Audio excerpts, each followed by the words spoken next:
souhaite la bienvenue à la conférence de la femme, la première édition qui se déroule à Paris. J'ai aujourd'hui des superbes intervenants, des entrepreneurs, hommes comme femmes, qui vont se présenter aussi. Donc, une petite parenthèse pour ceux qui suivent le live directement là tout de suite, juste un petit hashtag live, et pour ceux qui le suivront en replay, un petit hashtag replay. Donc nous avons Jennifer. Jennifer, qu'est-ce que tu fais dans la vie? Alors qu'est-ce que je fais dans la vie? Je suis entrepreneur, donc je suis cofondatrice d'Afrobis Connexion et du coup j'ai monté mon propre cabinet de recrutement et de coaching avec KVSL Consulting. D'accord, Afrobis Connexion, tu peux nous expliquer ce que et aussi et détailler. Voilà, et ton cabinet aussi, nous expliquer un petit peu plus ce que c'est pour qu'on comprenne un peu. Alors Afrobis Connexion, c'est en fait une plateforme où se trouvent en fait des entrepreneurs et des consommateurs. On fait également de la gestion événementielle, de l'apport d'affaires et du commerce import-export. Donc en fonction des besoins des entrepreneurs, on va aller chercher les ressources qui vont bien. Et concernant donc, KVSL Consulting, c'est un cabinet de recrutement. Donc en fait, je vous accompagne dans votre recherche d'emploi. Donc sur la partie particulier, mais aussi sur la partie entreprise. Donc quand elles ont des besoins en recrutement, je les aide aussi. Et donc du coup, très bientôt, je fais du coaching d'entreprise, scolaire et de développement personnel. D'accord, super. Et au niveau de l'Afrobis Connexion, comment ça se passe concrètement? Si je suis entrepreneur, que j'aimerais, on va dire, que je viens vers vous, comment vous procédez?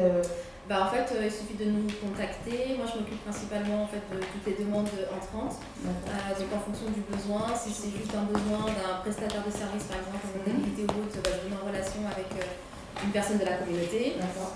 Si c'est pour aller plus loin dans son projet d'entreprise, mais voilà, il manque des éléments, la partie communication, auto-investissement, on vous met en relation pareil avec des personnes en contact. Si vous êtes porteur de projet, vous voulez aller plus loin, en fait, on vous aide à aller plus loin. On est vraiment dans l'accompagnement des entrepreneurs, donc pour le développement commercial, mais aussi pour l'essor économique de la communauté.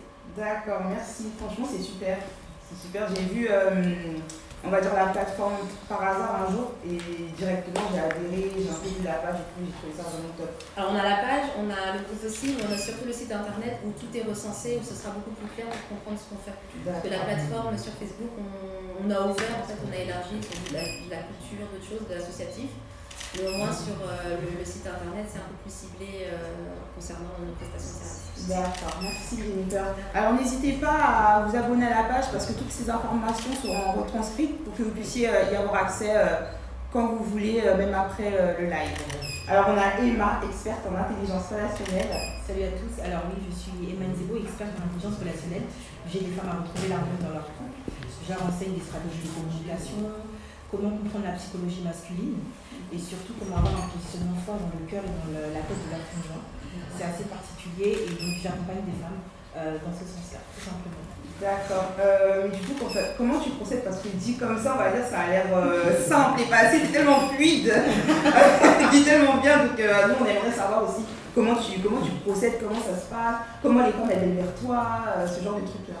D'accord. Déjà, en fait, pour qu'il y ait l'harmonie dans le couple, il y a plusieurs sphères à gérer. Il y a le côté communication, il y a déjà comprendre l'autre. Donc, en l'occurrence, là, je me suis centrée sur les femmes. Donc, il faut comprendre la psychologie masculine parce qu'on parle à quelqu'un qui n'est pas comme nous, qui n'a pas les mêmes sensations, qui n'a pas, pas la même psychologie, tout simplement.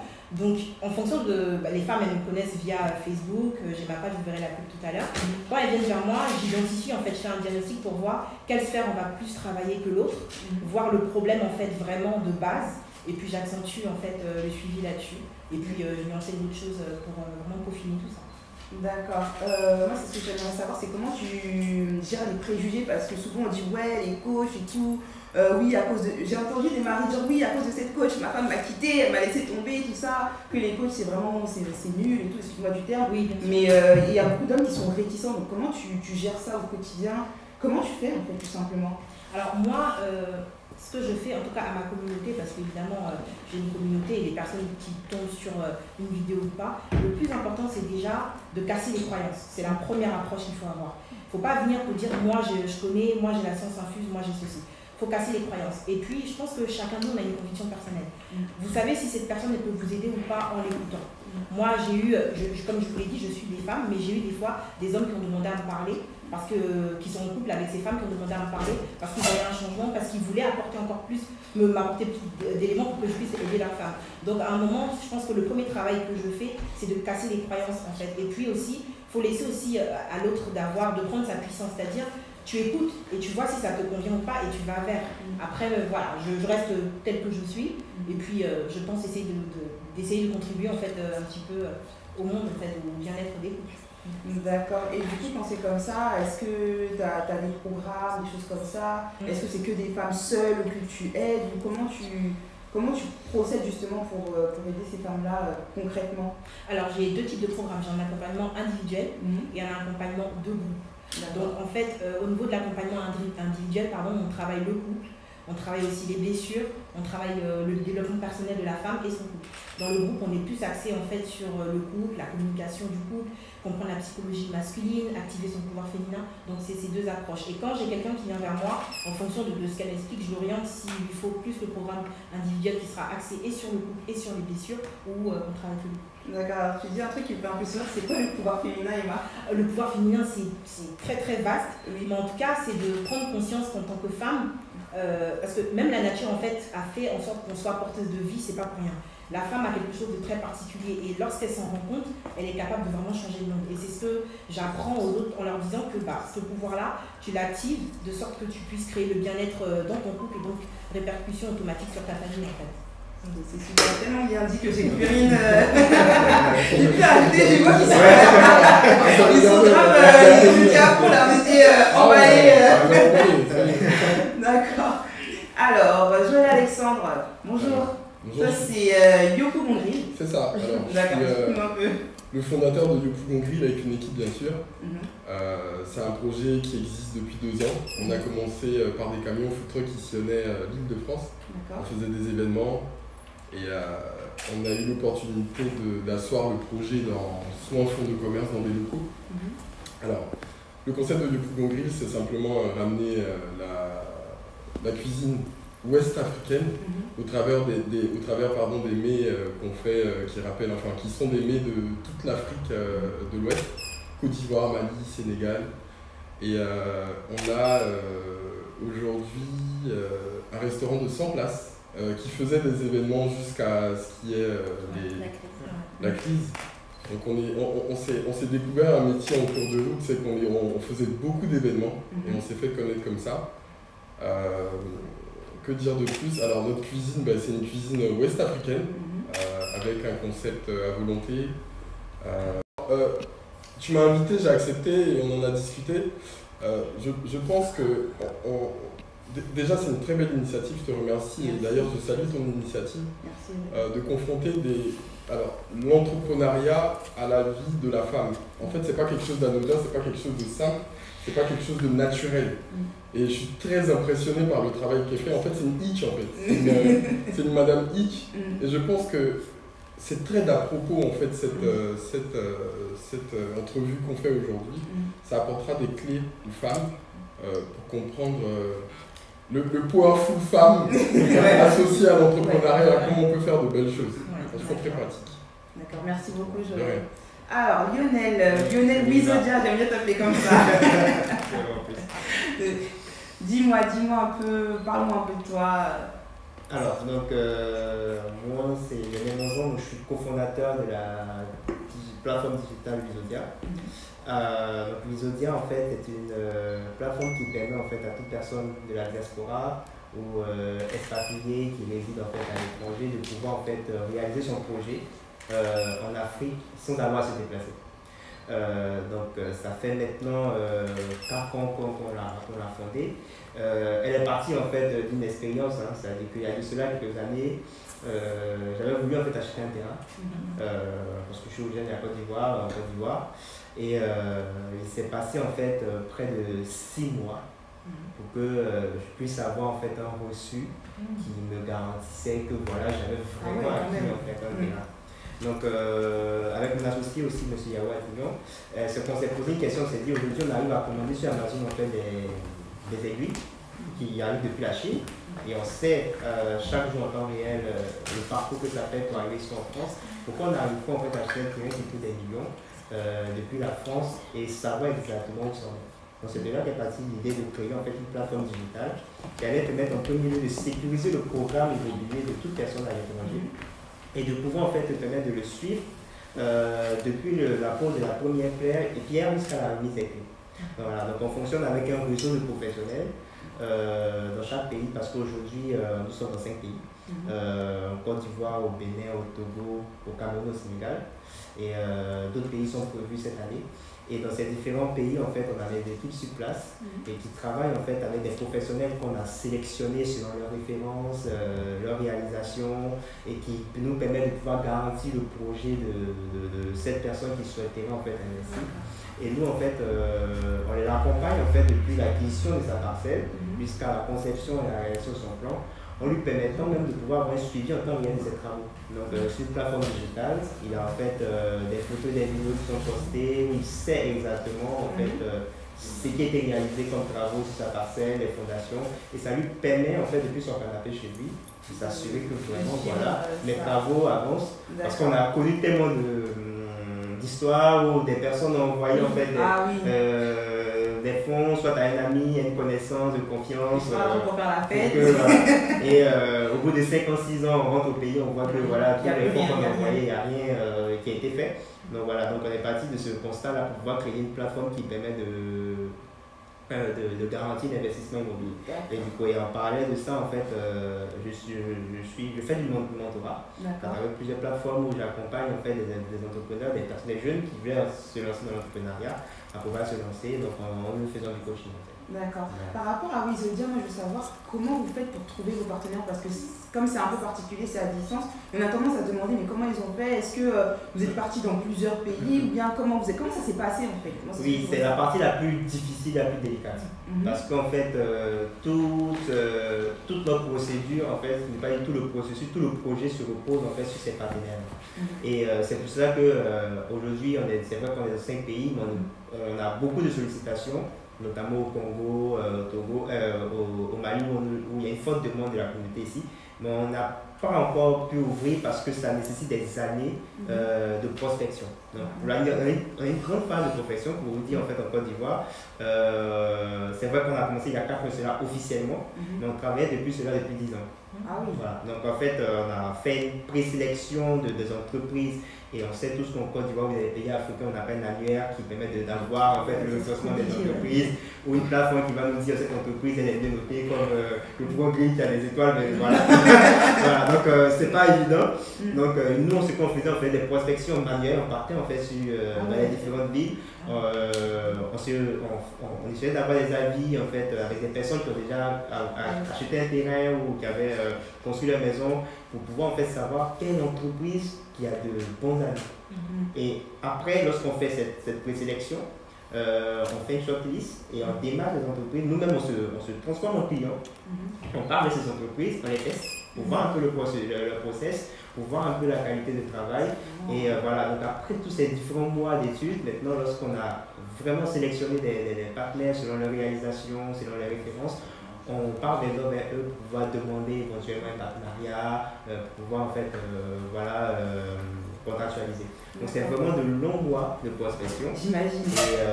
Qui permet en fait de pouvoir rassurer derrière aussi, parce que lorsque nous-mêmes nous avons confiance en nos partenaires, on peut comment dire ça, on peut maintenant avec sérénité le proposer en fait à notre clientèle. Donc c'est vraiment comme ça que ça se passe. Franchement, c'est quelque chose de. C'est vraiment un travail de longue haleine. C'est vrai que moi, j'ai vu Wizodia comme ça, mais je ne m'attendais pas à toutes ces années de travail et tout. Puis, vous voyez, c'est beaucoup d'argent, beaucoup d'investissement personnel, physique. Physique surtout. Franchement, bravo, déjà. Et je voulais aussi, on va dire, savoir par rapport au côté mentorat, comment tu t'y prends, comment tu gères les personnes. Parce que moi, j'ai souvent vu aussi dans mon expérience des personnes qui disaient qu'elles voulaient entreprendre, mais au final, quand on commence, on voit que la motivation n'est pas forcément là. Donc, comment tu gères ça en fait? C'est ça. En fait, c'est la partie, en fait, c'est un état d'esprit déjà. Alors, en fait, pouvoir entreprendre déjà, faut avoir un certain état d'esprit. En fait, c'est-à-dire que nous, dans les différents, parce que j'ai pu en fait accompagner certaines personnes à partir de moi-même de mon expérience, parce que c'est vrai que Wizodia, je l'ai lancé il y a 4 ans, mais j'avais lancé plusieurs entreprises qui sont cassées la gueule, comme on peut dire. Et ça m'a permis en fait de savoir un petit peu les erreurs que j'ai faites, parce que derrière, en fait, on n'échoue jamais, on apprend. Lorsqu'on lance une entreprise, que l'entreprise en fait, ne performe pas, c'est pas parce qu'en fait, on est soi-disant nul ou qu'on le maîtrise, c'est parce qu'on n'a pas maîtrisé le lancement. Donc il faut apprendre en fait de ses erreurs et s'adapter pour faire mieux demain. Et les personnes en fait que j'ai eu à accompagner, la plupart du temps, je vais parler en fait des femmes sur ces parties-là, c'est qu'il y a souvent aussi ce état d'esprit qui n'y est pas au départ. Et c'est normal parce que en fait, c'est un état d'esprit, on peut l'avoir déjà initialement, où on l'apprend en fait en fonction des différentes épreuves, voilà, des situations qu'on va avoir. Mais derrière, en fait, c'est qu'il y a plusieurs, lorsqu'on lance une entreprise, il y a deux choses. Il y a faut pas être homme d'affaires et femme d'affaires. C'est-à-dire en fait, la signification homme d'affaires et entrepreneur, c'est différent. Un homme d'affaires, en fait, il voit une opportunité et il essaie en fait de profiter de l'opportunité sur du court terme. D'accord. C'est ça un homme d'affaires. D'accord. Voilà. Un entrepreneur, il crée un besoin. C'est-à-dire qu'il voit à long terme, il a une vision et il sait que dans les premières années, il ne peut pas atteindre son but, mais il voit du long terme, il veut se créer en fait le besoin. Voilà. Donc voilà, il reprend une problématique. Voilà. Donc c'est la différence entre un entrepreneur et une femme. Merci pour la définition. Et malheureusement aujourd'hui, beaucoup se disent entrepreneurs, mais ils sont en réalité des hommes d'affaires parce qu'ils cherchent en fait un gain dans un court terme. Alors comme entrepreneur, le gain en fait c'est sur du long terme. Et quand on regarde aujourd'hui les histoires d'Amazon, de Facebook, et c'est inspirant parce qu'on voit que ce n'est pas les premières années qui ont permis en fait le décollage. Voilà, Amazon a décollé auprès de 7 ans. Déjà en fait ces choses sur place et elles permettent directement à ses clients parce qu'elle a fait en fait une plateforme digitale de les choisir en avance de phase. Donc déjà eux chez eux à travers l'application, ils peuvent choisir en fait le type de chevelure qu'ils veulent, la perruque qu'ils veulent et c'est directement en fait réservé sur place avec le créneau qu'ils réservent à l'avance. Et lorsqu'elles arrivent sur place, elles sont directement reçues avec un créneau horaire et elles sont en fait traitées.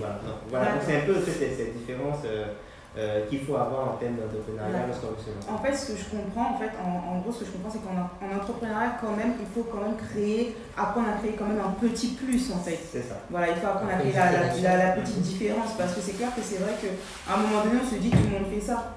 Tout le monde fait ça. Donc, qu'est-ce que moi je vais faire de plus pour, on va dire, créer une petite différence. Créer une différence et attirer justement le client, en fait. C'est ça.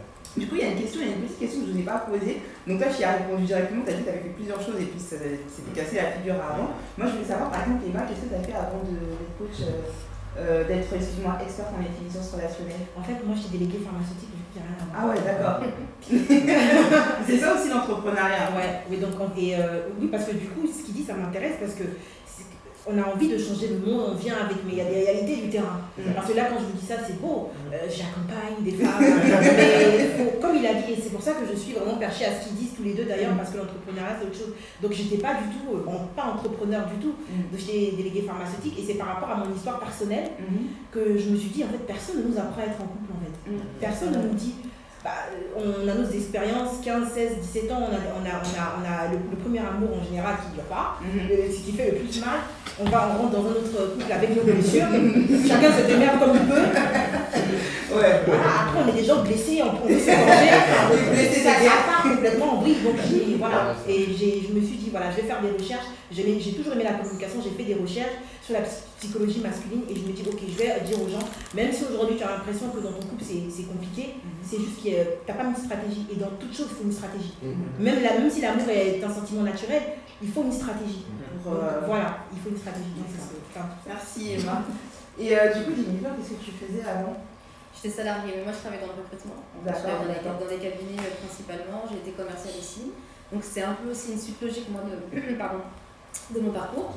Sauf qu'effectivement, je n'avais jamais pensé être entrepreneur jusqu'à ce que ça devienne vraiment une évidence et où là je me dis non en fait je peux plus, la vie de salarié, je n'en peux plus, j'arrête là.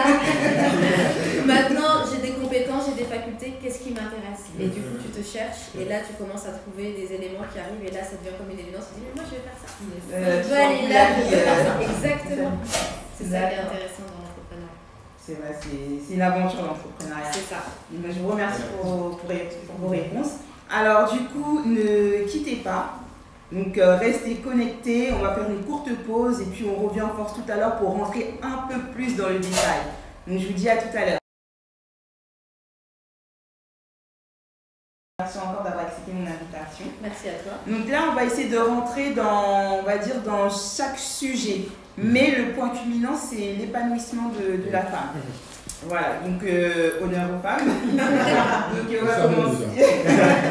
on va commencer avec Jennifer. Jennifer, qu'est-ce que tu peux nous dire de comment tu gères ton quotidien, tout ça, en tant que femme entrepreneur et tout? Qu'est-ce que tu pourrais dire ou conseiller même à d'autres femmes? Alors en fait, je vais même reprendre ta thématique parce que ta thématique c'est femme, mère et entrepreneur. Tu t'as oublié le mère. En fait, c'est compliqué dans le sens où, enfin c'est pas compliqué, il faut avoir une bonne organisation, il faut savoir en fait dédier chaque moment, que ce soit professionnel ou personnel, même l'imprévu, limite je le prévois dans mon planning pour essayer d'avoir en fait une harmonie et un équilibre en fait dans tout ce que je fais. Il ne faut pas s'oublier, il faut vraiment se fixer des limites, être à l'écoute de son corps sur la partie professionnelle et personnelle aussi, c'est vraiment important pour aller plus loin. Il faut avoir un bon état d'esprit, il faut vraiment être positif et fort parce que être entrepreneur c'est compliqué, c'est pas facile tous les jours. Quand on est maman en plus derrière, il y a la deuxième vie qui arrive une fois qu'on a terminé. Et il ne faut pas s'oublier aussi en tant que femme parce que si en tant que femme je m'oublie, je ne peux pas être ni mère ni entrepreneur. Donc il faut trouver en fait son équilibre dans tout ça. Il faut bien être organisé et puis vraiment avoir un état d'esprit, être positive et se donner les moyens d'aller plus loin pour pouvoir y arriver. D'accord, mais toi ça t'a pris combien de temps de pouvoir gérer tout ça en fait? Parce que là tu en parles comme ça, mais c'est pas, ça fait des années, des mois, ça tombe du ciel. Après c'est une organisation en fait au quotidien. Moi déjà je suis quelqu'un d'assez structuré, donc j'aime bien mettre chaque chose à sa place. Donc quand je suis devenue entrepreneur, l'entrepreneuriat c'est pour le démarrage, ça prend beaucoup de temps. Limite ça prend vraiment beaucoup de place si on ne met pas de limite. Et en fait à un moment donné il faut recadrer. Il faut se dire voilà je veux un équilibre entre tout ça. Aujourd'hui je commence par l'entrepreneuriat donc forcément ça va prendre une grosse partie. Mais je sais que mes enfants rentrent à 16h, 17h et comme je suis entrepreneur je choisis mes horaires. Donc à un moment donné je m'arrête. Et quand je dis je m'arrête, c'est que je m'arrête sur ce moment-là, je me consacre à mes enfants, je me consacre à mes activités, ce que je veux. Si après le soir j'ai un peu de temps, je vais reprendre mon ordinateur pour continuer, je continue. Si je reprendrai, c'est demain. Mais il faut être vraiment en phase avec soi-même. Et quand je dis je fais, je dois faire ça, je fais, et quand je dois m'arrêter, je m'arrête. Parce que sinon on se laisse déborder et après c'est fini. Le burn-out entrepreneurial existe, hein. Faut pas l'oublier, ça existe. Donc faut vraiment. Moi j'aime bien lister mes tâches, j'aime bien être structurée, comme ça je prends de l'avance parfois quand j'ai du temps ou quand j'ai pas du temps, je sais que je peux reporter, etc. Mais il faut vraiment, la première des choses pour moi c'est être en harmonie vraiment entre ce que tu es et tes différentes tâches. D'ailleurs je vais rebondir sur ce que tu dis parce que en fait moi il faut savoir que j'ai 2 enfants de moins de 2 ans. Donc, et je suis entrepreneur et j'ai repris mes activités assez tôt. Ouais. Et beaucoup de personnes, en fait, je profite pour aussi rebondir, me demandent comment je fais. Beaucoup de personnes sont étonnées. C'est vrai que c'est une question d'organisation, de motivation, de savoir ce qu'on veut. Exactement. Voilà, parce que c'est pas facile du tout. Et il faut voir il faut savoir visualiser, il faut être visionnaire en fait. Ouais. J'ai tel objectif, je vais accomplir l'objectif, donc je me donne les moyens pour le faire. Et voilà. Là, si je devrais résumer et donner peut-être 5 clés, la première des clés, c'est effectivement ce que tu dis, la vision. Il faut qu'elle soit claire et définie pour aller plus loin. La deuxième, c'est l'entourage. Il faut être bien entouré parce que sinon, c'est très compliqué. La troisième clé, on peut dire, c'est l'organisation, donc la répartition de son temps. La quatrième clé, c'est c'est l'état d'esprit, c'est être en phase avec soi-même, être à l'écoute de son corps, entre ce qu'on veut, etc. Et après, c'est vraiment la cinquième pour moi, c'est le mindset. C'est positif, comment j'y vais, etc. Voilà. Pour résumer, en soi. En tout cas, c'est un beau résumé. Je pense que ça va aider beaucoup de femmes. N'hésitez pas à interagir. Et donc n'hésitez pas à interagir, à laisser des commentaires, à poser des questions. Si on peut, on y répondra. Sinon, même en message privé, on n'hésitera pas à y répondre. Donc merci Jennifer. Alors Emma, au niveau de déjà toi ton métier déjà on va dire aide à l'épanouissement de la femme. Donc j'aimerais de ton point de vue comment faire, en fait si je te pose la question comment faire pour être épanouie en tant que femme, quels sont on va dire les petits secrets ou qu'est-ce qu'on peut faire simplement. D'accord. En fait à la base, moi ma thématique c'est l'intelligence relationnelle. Ça c'est la première chose. Donc en fait, il faut développer son intelligence relationnelle. Il y a des personnes qui parlent d'intelligence émotionnelle, mais il y a une petite nuance. Parce que l'intelligence relationnelle, c'est en fait la connaissance, la maîtrise, et même anticiper les codes silencieux. Parce que il parlait de ça tout à l'heure à la pause, justement. Les êtres humains, on a des codes silencieux. Par exemple, quand vous rentrez dans une salle où il y a des personnes, vous allez comprendre, vous allez sentir tout de suite qui a confiance en lui, qui n'a pas confiance en lui. Donc c'est à vous de savoir en fait comment vous positionner par rapport à ça. Et c'est justement important dans sa vie personnelle, en entrepreneuriat et tout ça. Donc il faut déjà travailler votre connaissance de l'intelligence relationnelle. La première étape pour la travailler, il faut se connaître soi-même. Il faut se maîtriser soi-même. Et quand je dis se maîtriser, c'est-à-dire, bon, quelle situation me déstabilise? Comment je peux la gérer? C'est pas quand quelque chose vous arrive, vous perdez vos moyens. Il faut avoir la maîtrise de son corps, de ses émotions, de sa façon de tout ça, de gérer tout ça. Donc, ça, c'est la première chose que je conseille aux femmes. La deuxième chose, on va pas se mentir, les femmes, on est très dans l'émotion, on est très dans l'affect. Une femme, aussi indépendante soit-elle, elle a besoin qu'il y ait un équilibre dans son couple, dans sa famille, chez ses enfants. On a cet enclin naturel-là. Donc, pour être épanoui, il faut veiller à ce que vous ayez une relation de couple saine, une relation de mère avec vos enfants, donc, qui est saine aussi.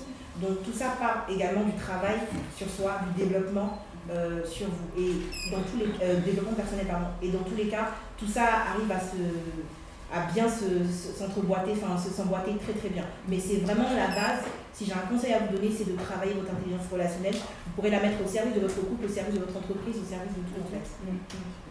Alors en fait, tu en parles comme ça, mais ça m'a l'air tellement compliqué. Voilà, parce que c'est vrai que toi, tu en parles bien et du coup on comprend bien et ça donne envie d'en savoir plus. Mais du coup, c'est quand même parce qu'il y a des personnes qui n'arrivent pas, il y a des personnes qui paniquent vite, Quel conseil déjà dans un premier temps, parce que je sais qu'après, après souvent il y a lieu à des suivis ou ce genre de trucs-là plus approfondis, mais quel autre conseil tu pourrais donner en fait, déjà pour une personne qui panique vite? Quel conseil tu pourrais donner? Déjà, il faut comprendre la raison, enfin, quelle est la source en fait, du stress ou de l'angoisse. Bon, je vais donner un exemple simple.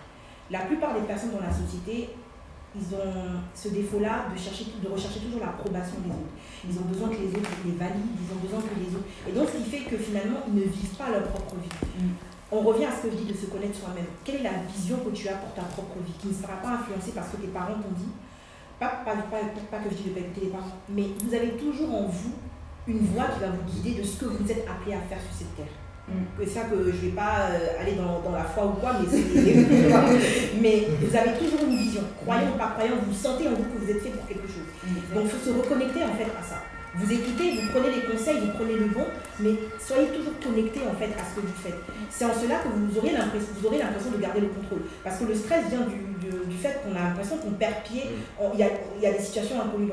Quand vous avez une vision claire de ce que vous êtes, de ce que vous devez faire et que vous la suivez, il n'y a pas vraiment de raison de stresser parce que vous sentez que ça je dois aller là, ça je dois faire ça. Et en fait, à chaque fois quand vous allez suivre votre intuition, et ben, ça devient vrai, ça va vous donner d'avoir confiance en vous pour le pas suivant, etc. Donc c'est un processus. D'accord, merci Emma. Pour rebondir sur ce que tu dis, parce que j'aime bien, je veux partager aussi ma petite expérience pour revenir sur ce que tu dis. C'est vrai que il y a 2 ans en arrière, quand j'ai créé une conciergerie, je voulais faire un lancement, je voulais faire quelque chose de beau, tout et tout. Et puis on m'a conseillé, et puis j'ai eu tellement de conseils qu'au final, j'ai rien fait. C'est ça. Alors voilà, alors qu'au final, je me suis dit, bon, c'était peut-être un mal pour un bien, mais aujourd'hui, par exemple, je me suis dit, bon, je vais faire la conférence de la femme. Au début, on était censé être beaucoup. Donc à peu près 60 personnes, vraiment networking, etc. Tout ça, je me suis dit, mais comment faire avec la crise? Et au lieu de laisser tomber, je me suis dit, non, je ne veux pas cette fois-ci, je ne vais pas laisser tomber. Avec l'aide de mon conjoint aussi qui m'encourageait beaucoup, qui me disait beaucoup, non, ne laisse pas cette fois-ci. Je me suis dit, bon, comment je vais faire? Et là, je me suis dit, on va essayer de faire quelque chose en ligne.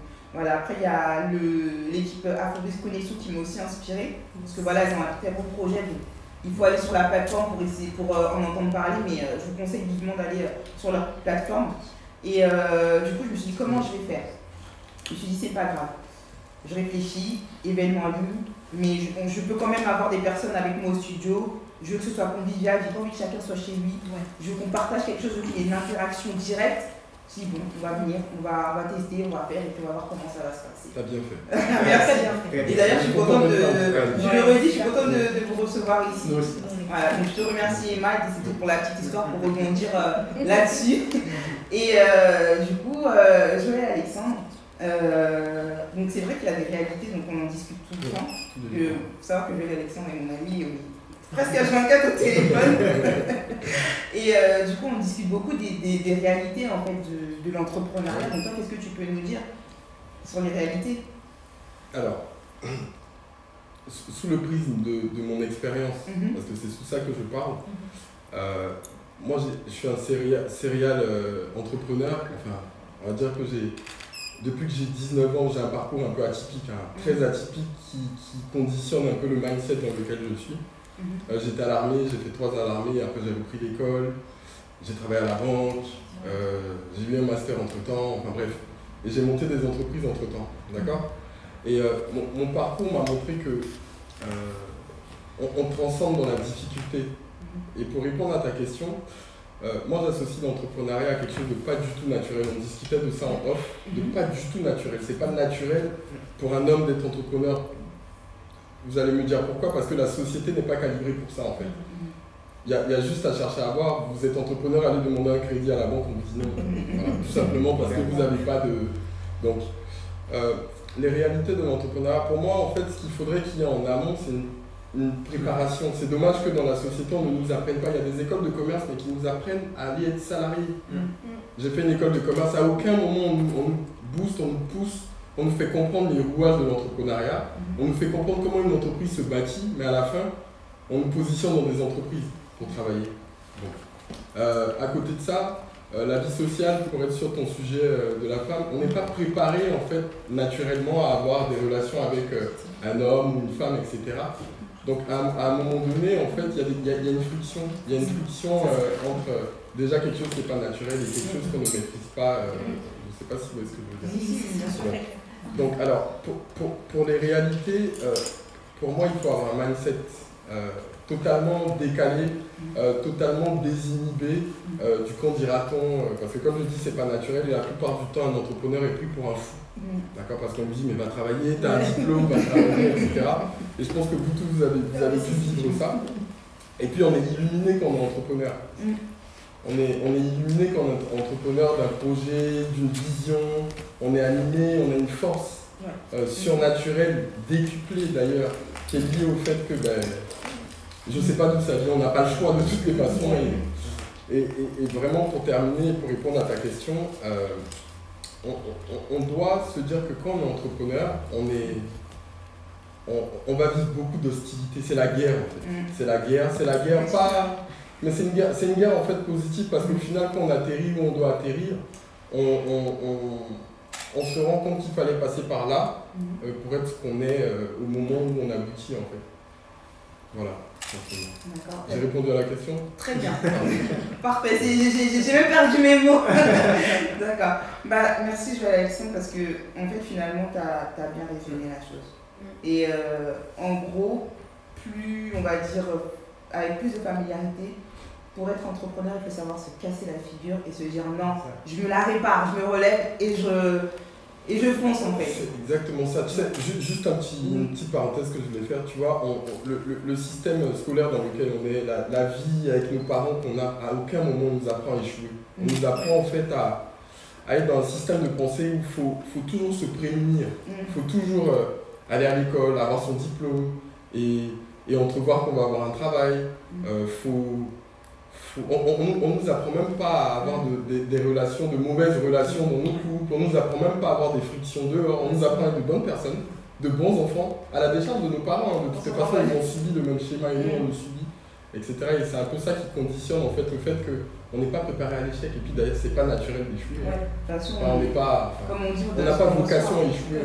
Moi, je voulais rebondir sur ce que tu dis. Dans ce que je disais au sein de KBC le Consulting, j'ai envie de faire du coaching scolaire. Le coaching scolaire, c'est pas du soutien scolaire. Mais c'est justement pour tous ceux qui sont du collège jusqu'à la fin de l'école, c'est jouer en fait sur l'état d'esprit. C'est d'ouvrir en fait le champ des possibles et leur dire mais en fait ce que tu fais c'est normal. Tu as ton examen, si tu échoues parce que c'est normal. En fait c'est de pouvoir compléter ce qu'ils apprennent à l'école pour leur dire qu'en fait il y a une réalité. Et moi je vais t'apporter cette réalité, je vais t'ouvrir les yeux sur cette réalité, après tu en fais ce que tu veux, mais il faut que tu saches en fait que ça c'est là et ça existe. Donc c'est vraiment ce que j'ai envie de faire. C'est ça, on nous apprend pas en fait. Quand tu échoues à tes examens, tu te tabasses. Ah, mais... c'est pas normal, même pas un examen en 2 mois, ça c'est bon, on travaille.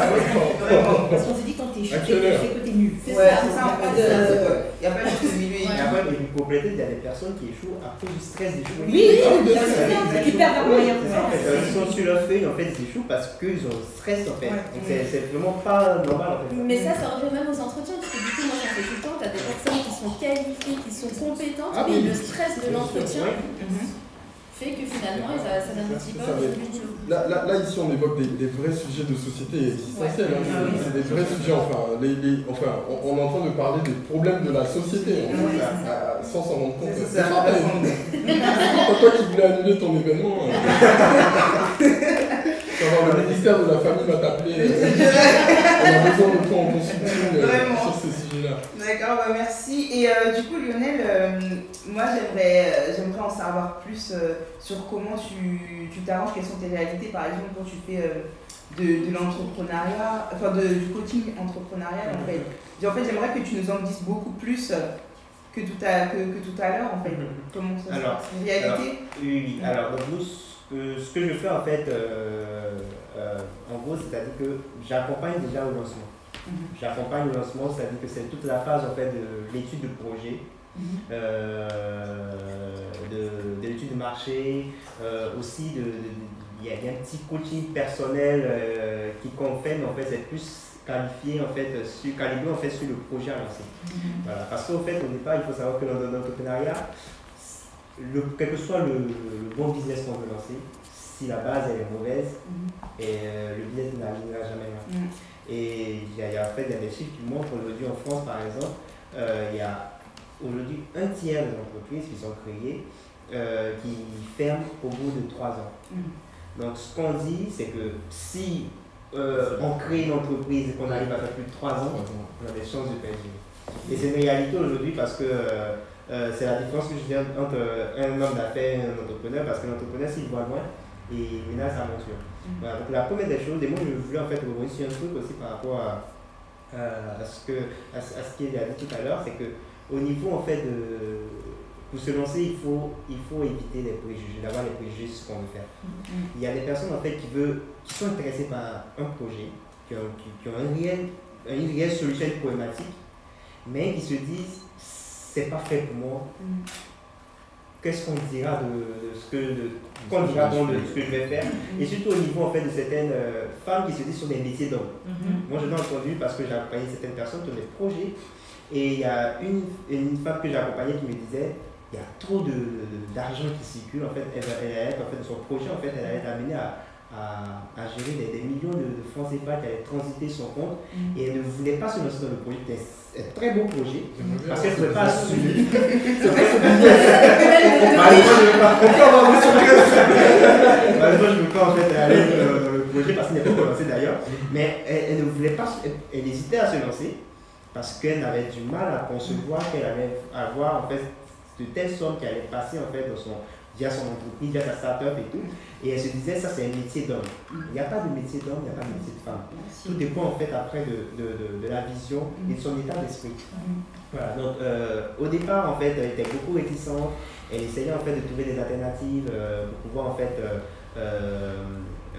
je me dis, changer un petit peu le projet. Mais le projet tel qu'il était, on ne pouvait pas le changer en fait. Pour qu'il marche, il fallait qu'elle se là, il fallait pas qu'elle passe par là. Et aujourd'hui, elle a lancé le projet, et elle a eu ce qu'on appelle l'association émotionnelle. C'est-à-dire, lorsque vous lancez un projet, lors de l'ouverture officielle, vous êtes tout en coupe de champagne, waouh, vous êtes, et là vous êtes tout en haut. Et à un certain moment, c'est-à-dire au bout d'une semaine, 2 semaines, il n'y a aucun client. Parce que lors de l'ouverture officielle, tout le monde était là. Vous avez vu près de peut-être 200, 300 vues en direct sur Facebook. Vous dites, bon voilà, mon projet il va cartonner. Mais au bout de 2-3 semaines, 1 mois, il n'y a aucun client. Et là, du coup, on redescend complètement. Ouais, parce qu'on se dit, qu'est-ce que j'ai loupé, pourquoi ça ne marche pas alors que j'ai fait une belle campagne de communication, j'ai bien lancé le projet, mais malheureusement, j'ai personne. Et ça remonte lorsqu'on a le premier client.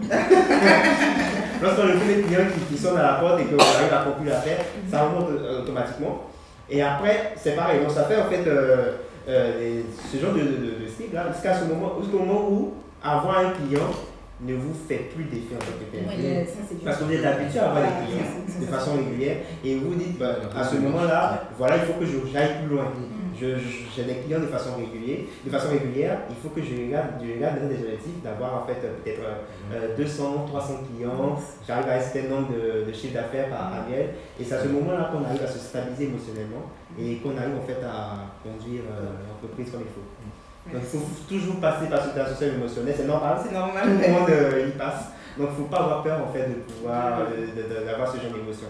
C'est tout ça le regard d'entrepreneuriat. Et c'est très bon de passer par là en tout cas. D'accord, merci Gwenel. Du coup, on a quelques questions de certains internautes. Donc moi, je vais demander d'abord à Jennifer, je vais te poser la question de savoir, est-ce que, on m'a dit, selon vous, est-ce un problème si la femme gagne plus que l'homme? Non, il n'y a pas de problème, en fait, c'est l'équilibre du couple. Il y a des hommes à qui ça ne dérange pas que la femme gagne plus, il y a des femmes à qui ça ne dérange pas de gagner plus que l'homme. Je pense que c'est un équilibre, un choix en fait entre les deux personnes. Il n'y a pas de forcément si la femme elle gagne plus, elle est je sais pas quoi, ou si l'homme gagne plus. Enfin, les soucis d'argent, il faut arrêter, il faut le laisser ça parce que c'est vrai, concrètement tu pourras aussi peut-être en rajouter ou dire certaines choses, mais l'argent, gagner plus, gagner moins, c'est l'argent du couple quoi. Tu vois, c'est les dépenses du couple, c'est les. Dans le couple, moi je dis qu'on est une équipe. C'est ça en fait, on est ensemble. Après, je voulais peut-être vous poser la question, c'est peut-être comment gérer le fait que.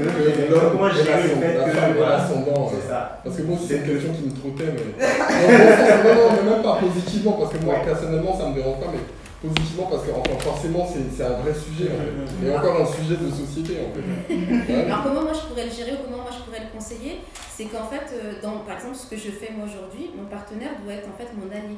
C'est-à-dire que même lui, quand il commence à me donner des idées, à me conseiller sur certaines choses, en fait après c'est normal, parce que du coup je vais gagner plus parce que lui-même a investi finalement dans moi, a contribué à ce que moi je fais. Donc je vais peut-être gagner plus, mais en fait c'est nous deux qui allons gagner plus. C'est ma société, on va dire, voilà, c'est la société qui va gagner plus, mais en soi c'est tous les deux qui sommes gagnants. Et même pour le coup, pour le fait d'avoir donné l'idée et qu'aujourd'hui c'est en plein essor, on va aller se faire plaisir ensemble, on va faire plein de choses ensemble. Alors, c'est pas aussi simple que ça psychologiquement parce que les gens, on a un ego. D'accord, on a un ego et la société nous positionne, nous, en tant qu'hommes, comme celui qui est le chef de la famille, avec tous les tenants. Donc, c'est les tenants financiers, hommes en tant qu'hommes, etc. etc. Donc, ouais, peut-être pour que ça pas trop faire. Le virement, alors. Et lui faire payer les vacances. Tu fais semblant comme si c'est toi. En effet, oui, ça, de façon simpliste, on pourrait dire que ce qu'elle dit, c'est ça en fait. Quand on est en couple, en fait, ça doit être une équipe. Ouais. Ça passe beaucoup plus quand c'est dans l'autre sens. Quand c'est dans l'autre sens, quand c'est l'homme qui gagne de l'argent, enfin, c'est limite, c'est de facto, c'est normal. Mais c'est vrai que quand c'est la femme, bon, ça m'est pas encore arrivé, je sais pas comment je l'aurais géré. Mais ouais, et je pense que d'ailleurs, quand on a la femme qui gagne un peu plus d'argent que le mari, normalement ça booste le mari à se mettre à niveau, ou à la limite aller faire des braquages pour dépenser l'argent. C'est vrai. On a une question à demander en fait au niveau on m'a demandé que si tu pouvais plus approfondir sur le côté différence entre homme d'affaires et entrepreneur. D'accord. Voilà. Qu'est-ce que tu pourrais dire de plus pour encore plus éclairer en fait les personnes qui nous regardent? Je pense que je vais prendre deux exemples pratiques. C'est aujourd'hui, par exemple, on a la Covid aujourd'hui. Il y a eu les mars. Et mars aujourd'hui, on a eu, je vais prendre l'exemple de la Côte d'Ivoire, des personnes qui ont fermé, qui ont acheté des ateliers de couture pour concevoir des masques en tissu. Ça, c'est l'homme d'affaires. D'accord. Il a saisi l'opportunité. Il y a la Covid. Lui, il crée, il sait qu'on aura besoin des masques. Il achète un salon de couture. Il emploie des personnes. Il fait 5 000, 10 000 masques. Il est fourni à un labo, je sais pas, à des entreprises. Il fait son chiffre d'affaires et c'est bon. Parce qu'il sait que la Covid, il y a un vaccin qui arrive bientôt. Bientôt, il ferme les entreprises. Et c'est une question de terme. C'est ça. En gros, un homme d'affaires, c'est quelqu'un qui a des moyens, alors, quand même. Oui, un homme d'affaires, c'est quelqu'un qui a des investissements. Après, pas forcément. Il peut aller, en fait, après, prendre un prêt, mais il a pour but de rentabiliser Très rapidement. Très rapidement. Pour lui, son objectif, les hommes d'affaires, ils utilisent beaucoup les microfinances. Vous connaissez les microfinances, qui eux font des prêts sur du court terme, sur 1 an, 2 ans, à de forts taux. Mais ça ne dérange pas les hommes d'affaires parce qu'aujourd'hui, il leur faut du cash maintenant. Une fois qu'il achète son masque, c'est qu'il a son client derrière qui attend. Donc il revend et il rembourse son prêt, il prend ses bénéfices. Donc ça, c'est un homme d'affaires. Mais en fait, il n'a pas de vision en fait. Non, il n'a pas de vision. C'est ça. Lui, il finit et c'est bon. Parce qu'il sait que voilà, la Covid va pas durer une éternité. Donc voilà, donc il a sa vision, il a son plan d'action, c'est d'acheter en fait des ateliers, faire ses marches en tissu et les revendre par la suite. Voilà, ça c'est un homme d'affaires. L'entrepreneur, par exemple, lui, il va se poser une question, il va se dire, il y a la Covid aujourd'hui, et je vais faire parallèle peut-être avec Courrier, mon entreprise est fermée, qu'est-ce que je vais faire? Je dois lancer une entreprise, qu'est-ce que je vais faire? S'il y a la Covid, je vais peut-être digitaliser parce que je sais que je ne pourrais pas avoir un local, je ne pourrais pas réunir en fait 5-10 personnes dans un même local. Donc du coup, je vais devoir créer en fait un produit qui permet en fait, quelles que soient les situations qui vont venir. Parce que la Covid fait qu'aujourd'hui, on ne peut pas se déplacer. C'est vrai que ça va partir, mais si demain il y a une autre pandémie qui vient et qui est pire, comment je fais pour vendre? Donc je vais digitaliser mes services, qui permettra à toute personne, quel que soit son lieu de résidence, de pouvoir acheter en fait mon produit. Donc voilà, donc là l'entrepreneur lui, il réfléchit comme ça. Et il sait que ce qu'il va faire, c'est un investissement qu'il ne pourra pas rentabiliser dans 2 ans. Tout de suite, ça c'est sûr. Mais dans 5 ans, dans 10 ans, voilà, il y a une vision et tiens, lorsqu'il va se dire, c'est vrai que je fais un service digital, mais dans ce cas, je peux coupler avec des prestations annexes. Pourquoi me focaliser seulement sur ce produit-là? Parce que je sais qu'avec le digital, par exemple, je peux en fait, me permettre en fait, de pouvoir en fait, m'installer dans d'autres pays, dans d'autres villes. Et du coup, son projet qui était limité à la France peut être un projet aujourd'hui avec des franchises dans d'autres pays, avec une certaine marque. Et là, en fait, tu crées un réseau. Donc ça, c'est l'entrepreneur. Moi, j'ai une question. Confirme que je suis entrepreneur. Merci, je suis rassuré. Moi, j'ai une question parce que du coup, là, tu dis que quand on est entrepreneur, il faut 5 à 10 ans pour être rentable. Enfin, tu n'as pas dit ça de façon. Mais il faut du temps, quoi. Donc, ça veut dire, est-ce que tu conseilles, par exemple, pour quelqu'un qui veut se lancer dans l'entrepreneuriat, de mettre l'argent de côté? Ou d'être homme d'affaires dans un premier temps? Oui, c'est une très belle question. En fait, ça dépend du produit à l'instant. Ça dépend du produit. Et ta sensibilité aussi, j'ai envie de te dire, parce qu'on n'est pas tous opportunistes. Enfin, parce que pour moi, l'homme d'affaires, du coup, je le vois comme un opportuniste. C'est ça. Voilà. Ouais. Après, c'est pas quelque chose de péjoratif. Oui, d'ailleurs, ça demande une certaine acuité de sentir l'affaire, de faire l'affaire et de gagner de l'argent. Aujourd'hui, celui qui fait des masses au tissu aujourd'hui, il perd. Parce que les masses au tissu sont les premières personnes qui l'ont fait. Et dès que la Covid est venue, parce qu'aujourd'hui, il y a la concurrence. C'est vrai que l'homme d'affaires, c'est vrai qu'il a créé quelque chose du court terme, il était l'un des premiers à le faire. C'est ça aussi, c'est aussi le timing. Parce qu'aujourd'hui, si tu le fais, tu vas te casser la figure, ça c'est clair. Donc voilà. Mais l'argent de côté alors, pas du coup. Oui, dans tous les cas. Oui, donc quel que soit en fait où tu te positionnes, que ce soit homme d'affaires ou l'entrepreneur, il y a forcément des fonds à. Mais que fais-tu du rêve qui brûle en toi? Après, ça dépend du rêve. Est-ce que le rêve c'est de gagner de l'argent là tout de suite maintenant déjà, ou le rêve c'est. Parce que dans le rêve il y a un capital risque en fait. Et tant qu'il y a du risque, on met son argent, il y a plein de choses dans lesquelles on investit dans la vie et puis ça n'aboutit pas, on récupère pas sa argent. En fait, ce que tu dis, c'est ça en fait, la différence entre un homme d'affaires et un entrepreneur. L'homme d'affaires, il n'a pas de sentiment. Il n'est pas passionné, c'est un produit, un service, il sait que derrière il va rentabiliser, il va aller. Par contre, l'entrepreneur, c'est un choix sur un sujet, sur un domaine, sur quelque chose où il veut aller plus loin parce que c'est sa passion, c'est son, tu vois. Après, les entrepreneurs ne sont pas des artistes, c'est pas des philanthropes. Oui, d'accord. Mais en soi, c'est vrai que c'est une erreur dès le départ de se dire qu'on va gagner de l'argent. Parce qu'en disant en off, entrepreneur, on fait pitié au début. C'est compliqué, c'est très très compliqué et l'argent, c'est pas. Après, tout est question de stratégie pour financer sa vie au départ. Parce que vous avez répondu en même temps à la question vous avez répondu en même temps à une autre question est-ce qu'il faut payer de l'argent, etc. Alors, on va y revenir à quoi sur les entrepreneurs. On va parler des femmes. Alors, j'ai une question. Voilà. Chacun sa spécialité ici. Voilà, on voit. Alors, vous restez cas où vous avez écouté. Alors, du coup, la question, c'est la réconciliation amoureuse de deux personnes séparées depuis bien longtemps, est-ce une bonne chose? Bon, là, on s'en va vraiment.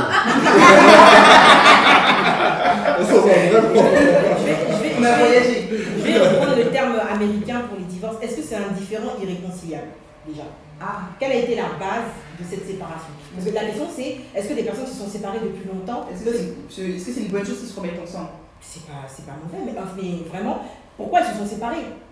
Parce que s'ils se sont séparés, c'est un exemple tout bête que je vais dire, parce que l'homme avait un chien, ou la femme avait un chien, voilà, et que le chien est toujours là, il faudrait que le différend soit réglé, soit il n'existe plus. Donc, avant de vous réconcilier, il faut être sûr que la source qui a créé la séparation n'existe plus ou que ce soit réglé, c'est-à-dire clair pour l'un et l'autre. Donc repartir vraiment à la source, savoir quel était le problème à la base, c'est ça. Et ensuite remonter. Et ça peut être une bonne chose parce que vous vous connaissez déjà, parce qu'on disait tout à l'heure, et nos hommes qui nous soutiennent depuis le départ, d'ailleurs, voilà, on dit, oui, c'est faut le dire, ils soutiennent la vision de la femme. On ne nous apprend pas à comment se comporter avec eux. Donc quand tu peux être amoureux de la personne, mais ça ne veut pas dire que tu la connais. Des fois, la dernière chose, tu te dis, est-ce que je l'aime vraiment? Donc, ils se connaissent déjà, c'est déjà un atout, parce qu'ils ont été ensemble longtemps, donc il faut voir si ce qui les a séparés, c'est réglé ou est parti. Voilà. Donc en gros, moi ce que je comprends à ta réponse, c'est qu'on ne peut pas dire que c'est une bonne ou une mauvaise chose. La base est de savoir le pourquoi du comment d'abord et ensuite aviser. Tout à fait. D'accord, merci, moi c'est tellement clair. C'est tellement clair. Et j'ai une dernière question, du coup je vais la poser à toi, Alexandre. On me demande s'il y a un âge pour entreprendre. Alors, pour moi, l'entrepreneuriat, c'est une sorte de vocation. C'est une sorte de vocation et puis c'est adossé à un tempérament. On l'a ou on l'a pas en fait. On entreprend des fois par opportunité, on entreprend un peu comme Jessica au fil de l'eau, elle se rend compte que le salariat, c'est compliqué, elle peut pas. Pardon? J'attendais qu'il termine pour dire je sais pas qui c'est, mais c'est pas grave. C'est pas grave, tu peux continuer. Je suis totalement à l'aise. C'est pas grave, t'inquiète pas. Allez, 1, 2, 3. Alors, 1, 2, 3. Alors, donc je disais qu'il n'y a pas d'âge, ça dépend de la situation de vie qu'on a, ça dépend des événements de vie qu'on a. Moi, j'ai commencé à entreprendre à 19 ans parce que, si je dois donner une raison, j'ai commencé à entreprendre quand j'étais à l'armée parce qu'il y a l'entrepreneuriat formel et informel. D'accord ? On a des pendants comme ça, enfin, il y a des signaux comme ça qui disent. À l'armée, je vendais des t-shirts Fash. Des faux t-shirts. Des faux t-shirts parce que j'avais détecté une opportunité toute simple. En fait, on était à l'armée. Et on était dans le fin fond de la France. Et nous, on venait de Paris, mais on était les boss. On était les boss de l'armée parce que ces gens-là, ils fantasmaient un peu sur la vie parisienne, etc. Et pour le coup, on portait des vêtements, donc ils s'identifiaient à nous et ils voulaient à chaque fois avoir ces vêtements-là. Donc c'est simple, on a le marché de Clignancourt. Et puis on mettait un business en place et puis c'est comme ça que ça a commencé en fait. T'étais homme d'affaires. J'étais opportuniste. Voilà, j'étais opportuniste. Et puis après, ça s'est bien calibré, ça s'est bien organisé. Parce que ma première entreprise que j'ai montée après l'armée, en même temps en étant à l'école, c'était dans les vêtements, je faisais grossiste, etc. Voilà, parce qu'il y a, pour dire qu'il y a un fil. Donc moi, pour répondre à la question, j'ai commencé à 19 ans, mais dans la vie des gens, ça peut être à 50 ans, ils ont un événement, ils ont une opportunité, ils ont un marché, et puis... Juste quelque chose. Le problème aussi maintenant, avec les entrepreneurs qui sont aguerris, parce que moi, ça fait longtemps que je suis coach et tout ça, depuis 8 ans, mais je suis entrepreneur, on va dire, depuis, parce que je ne le faisais pas de façon digitale. On nous vend l'entrepreneuriat comme l'indépendance financière. Donc ça, c'est votre faute, qui est aguerri là. Mais est-ce qu'aujourd'hui, pour moi, déjà le terme aguerri, il faut qu'on enlève parce que... Tu as d'expérience. Oui, aujourd'hui, c'est un échec, tu comprends que c'est pas lié à toi. Donc moi, c'est pour ça que j'ai dit aguerri. Franchement, l'échec, c'est plus peur. Quel entrepreneur aurait pu prévoir le Covid? Non, c'est vrai. Tu vois parce que donc il n'y a pas d'aguerrissement. L'aguerrissement, en fait, dans l'entrepreneuriat, c'est tous les jours. Il y a des situations diverses et variées qui font qu'on s'aguerrit tous les jours. Le Covid, imaginez, moi j'ai ouvert le restaurant le 1er novembre 2019. J'ai mis toutes mes tripes, tout mon argent, j'ai tout mis. D'accord? Et puis en mars, il y a le Covid. Mon associé et moi, parce que j'ai un associé, c'est un frère. Parce que si je ne l'avais pas, bref, c'était difficile. Et d'ailleurs, ça joue beaucoup aussi dans le succès et dans l'endurance. Mais il n'y a pas d'aguerri en fait. C'est que voilà, il y a des situations et on s'adapte. Et de toutes les façons, c'est inhérent à la vie d'entrepreneur d'avoir des situations compliquées en fait. Merci Alexandre. Et pour juste compléter ce que tu disais tout à l'heure, effectivement, je confirme qu'il n'a pas d'âge. Parce qu'avec du recul, je me suis rendu compte que j'ai commencé à entreprendre très très tôt. J'avais à peu près 15 ans et j'allais chez les gens pour coiffer, faire des coiffures à peau. Tout simplement, oui. J'ai appris parce que j'apprenais vite manuellement et tout ça, et puis j'allais chez les gens faire des coiffures. C'est comme ça que j'avais commencé à me faire un petit peu d'argent, etc. pour avancer. Donc franchement, il n'y a vraiment pas d'âge. Il n'y a vraiment pas d'âge. Alors, la conférence tire à sa fin. Déjà? Donc, oui. C'est vrai que ça passait tellement vite. Donc, je vous remercie tous d'avoir effectué le déplacement, d'avoir joué le jeu à fond. J'ai appris plein de choses cet après-midi. C'est passionnant. Ouais, merci beaucoup. Donc, en tant qu'intervenant et partenaire, donc, je vous remercie encore une fois. Je remercie tous mes partenaires qui n'ont pas pu être là aujourd'hui présents. Mais je les remercie quand même. Et je vous souhaite à tous une excellente fin de journée. Et puis n'hésitez pas encore une fois à vous abonner à la page pour continuer à suivre mes actualités et puis les prochains événements qui auront lieu dans les semaines, les mois à venir et les années à venir. Au revoir.